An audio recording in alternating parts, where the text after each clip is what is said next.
İqtisadi vəziyyət 15-ci əsrdə qəbulda demək olar ki, bu qəbulda da, sınaqlarda da daha çox düşən sosio-iqtisadi vəziyyətlər içərisində ən çox düşən hissə buradır. Yəni, bura çox diqqət yetiriləcəyi hissədir. Burada çünki dövlət idarə etməsindən tutmuş hamısı var. 15-ci əsrdə dedi ki, Azərbaycan sosio-iqtisadi vəziyyətinə baxdığımızda 3 dövlətin mövcud olduğunu görürük. Şirvanşah, Qaraqoyunlu və Ağqoyunlu. Bu 3 dövlətlərdən Qaraqoyunlu, Ağqoyunlu dövləti yaranmışdı. Şirvanşah isə mövcud idi. Şirvanşahlar da padşah tutuldaşırdı. Daha doğrusu şah tutuldaşınacaqdı. Qaraqoyunlu, Ağqoyunlu padşah tutuldu. Amma bəzi hökmdarlarımız var ki, məsələn, Uzun Həsən özünü Teymuri və Osmanlıla eyni bərabər səviyyədə göstərmək üçün sultan tutuldaşırdı. Qaraqoyunlarda Osmanlı mənbələrində Fatih Sultan Məhəmmədin məktublarında Cahanşah Sultan kimi xitab olunurdu. Həmçinin Pirbudağa və Həsən Əliyev sultan titulu kimi baxılırdı bu mənada. Yəni bu formada deyirsiniz. Yaxşı, dedik ki, Azərbaycanda bu dövrdə niyə məşrəf üstünlük yarada bilmədi? Çünki məşrəf üstünlük yarada bilməməmizin 2 səbəbi vardır. 1. Soyurqal torpaq mülkiyyət formasının mövcudluğu. 2. Köçəri feodala tabe eləyə bilməməmizdir. Burada necə çıxır ortaya? Bildiyimiz kimi Azərbaycan 7-ci əsrdən etibarən, yəni ərəblərin gəlişindən etibarən xidmət müqabilində verilən torpaqlar iqta idi. İqta 7, 8, 9, 10, 11, 12, 13, 14-cü əsrlərdə tamamilə formal olaraq öz mövqeyini qoruyub saxlamışdır. Amma Qaraqoyunluların yaranmasından iqta soyurqala çevriləcəkdir və xidmət müqabilində verilən torpaq mülkiyyət forması soyurqal adlanmağa başlanacaq. Soyurqalın iqtadan fərqli nə idi? Oxşar cəhət xidmət idi, amma fərqli cəhət. 1. İrsən keçirdi. 2. Vergi toxunmazlığı var. Bu necə idi uşaqlar? Necə yəni irsən keçirdi, necə vergi toxunmazlığı ola bilər?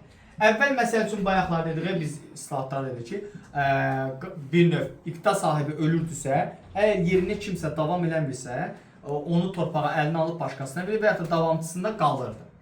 Və iqta sahibi o torpaqdan aldığı məhsulun, yəni vergi kimi aldığı verginin müəyyən bir hissəsini dövlətin xəzinəsinə verməli idi. Kəndlərdən yığılan vergidən əlavə verməli idi.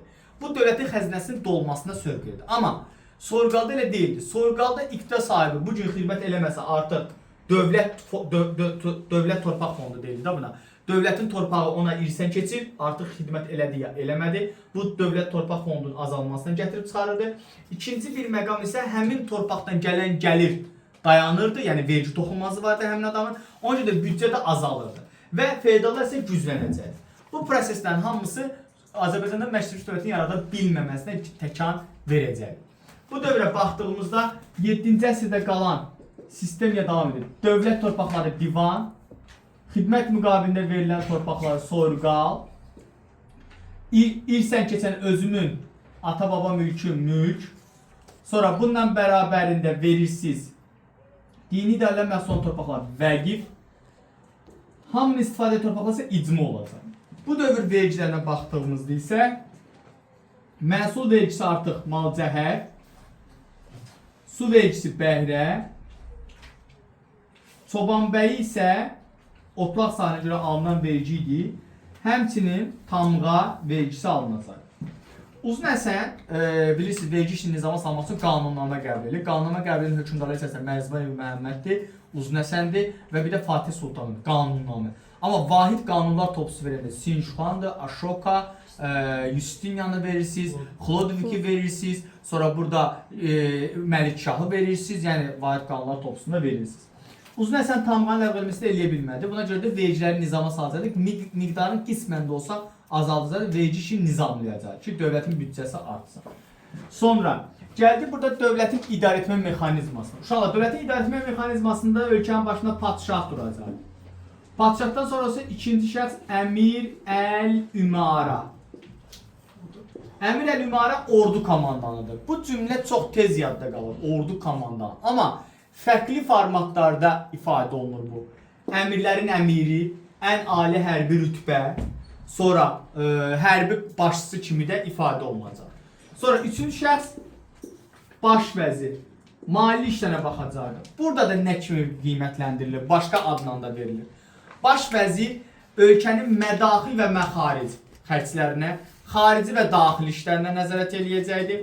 Sonra mali işlərə nəzarət edəcək. Sahibi divan, yəni divanın sahibi bəylərdən, vəzirlərdən ibarət divanın rəhbəri, özü baş vəzirdir, bu bir növ nazir və nazirlər kabineti də, baş nazir və digər nazirlər. Bir də şahın möhürdarı. Möhürdar yəni ölkənin fərmanı olur, möhürlərlə təsdiqlənən fərmanlar. Onun sahiblərindən biri də baş vəzir. Yəni müxtəlif adlarda çıxır. Adətən uyğunluq sualında çıxır və buna diqqətli olmalısınız.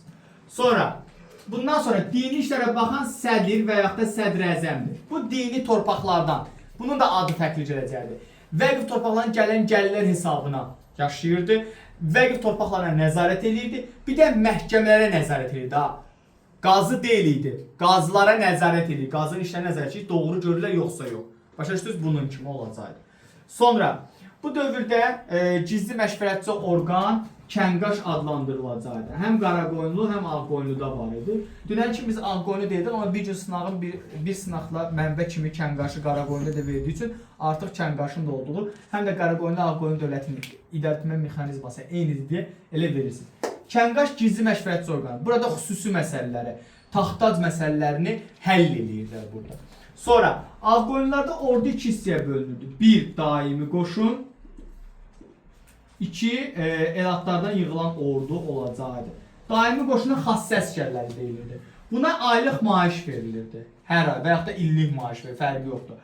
Amma elatlar isə müharibədən müharibəyə çağırılırdı. Ordu yığan məmur təbaatçı adlandırılacaqdı. Kəşfiyyatçı dəstə isə qarovulçu adlanır. Bunların hamısının bir-bir tərifini əzbər soruşacaq. Yəni lazımdır buna, xəbəriniz olsun. Sonra bu dövrdə Quranı türkçə tərcümə etdirən şəxslər deyəndə Uzun Həsəndən Qara Yusif'i verirsiniz. Bir də Cahan Şahı verirsiniz. Ermənilərin 1444-də indiki İrəvan üç kilsəyə köçməsinə icazə verilsə Cahan Şahı verəcəksiniz. Burada yəni bu mexanizmada bunu verəcəksiniz. Sonra bu dövrdə artıq 15-ci əsr gəldiyimizdə ən böyük liman şəhərimiz Bakı olacaqdı. İkinci liman şəhərimiz isə olacaqdı artıq Dərbənd şəhəri. Həmçinin bu dövründə memarlıq abidələri var ki, o memarlıq abidələrində əzbərləyəcəksiniz ki, Təbrizdə xüsusən yəni bu memarlıq. Bir dənə Bakıda Şirvanşahlar verirsiniz, qalandan Təbrizə verirsiniz. Göy məsciddir, Həsən Padşah sarayıdır, Həşd-i Beyşdir, bunları verəcəksiniz. Oldu, bu da sizin dərsiniz.